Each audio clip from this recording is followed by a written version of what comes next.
பார்க்க போகிறோன்னா மகாபலிபுரத்தில் இருக்கக்கூடிய ஷோர் டெம்பிளை பற்றி தான் பார்க்க போகிறோம். இந்த மகாபலிபுரத்தில் இருக்கக்கூடிய ஷோர் டெம்பிள் பல்லவர்கள் காலத்தில் 2ஆம் நரசிம்மவர்மரால் கட்டப்பட்டது. இது வங்காள விரிகுடாவுக்கும் 50 மீட்டர் தொலைவில் இந்த கோவில் அமைய பெற்றிருக்கு. வங்காள விரிகுடாவில் எழக்கூடிய அலையானது அந்த கோவில் வாசல் சன்னதியை போய் அடையும். இந்த கோவில் 1300 ஆண்டுகளாக நிலைத்திருக்கு.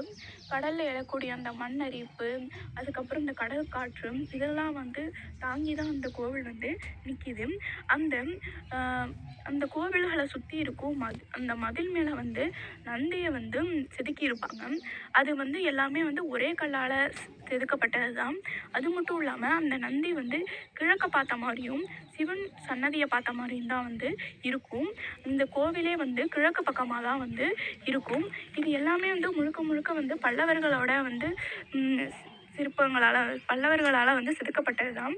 இங்கே 2 சிவன் சன்னதியும் ஒரு பெருமாள் சன்னதியும் இருக்கும். இங்கே சிவர்களில் அங்கே இருக்கக்கூடிய சுவர்களில் துர்க்கை, அதுக்கப்புறம் மகிஷாசுர மர்தினி, விஷ்ணு இந்த மாதிரியான புராண காட்சிகளை வெளிப்படுத்தக்கூடிய சிற்பங்களை தான் செதுக்கியிருப்பாங்க. இதுக்கு முன்னாடியெல்லாம் பல்லவர்கள் செதுக்கப்பட்டது எல்லாமே குடைவரை கோவிலாக தான் இருந்துச்சு. ஆனால் இந்த கோவில் மட்டும் குடைவரை கோவில் இல்லை. தென்னிந்தியாவிலேயே கல் கொண்டு கட்டின முதல் கோவில்னா அது இந்த கோவிலாக தான் இருக்கும். இந்த கோவிலில் இருக்கக்கூடிய மிகவும் பிரமிப்பான விஷயம் என்ன அப்படின்னா, மூணு சன்னதியும் இங்கே சேர்ந்த மாதிரி இருக்கும்.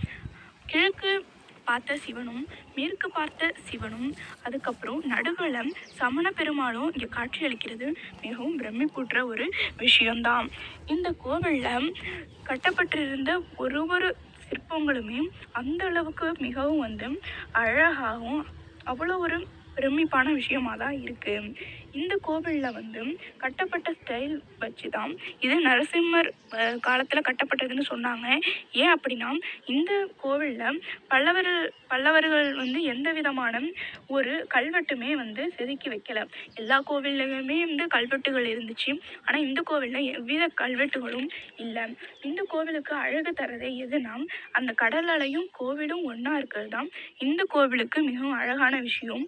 இது வெறும் கோவில் அல்ல, பல்லவர்களோட கடல் வாணிபம், கட்டிடக்கலை, சிற்பங்கள் இது எல்லாமே எல்லாத்துக்குமே எடுத்துக்காட்டாக இது இருக்குது. உங்களுக்கு இந்த வீடியோ பிடிச்சிருந்ததுன்னா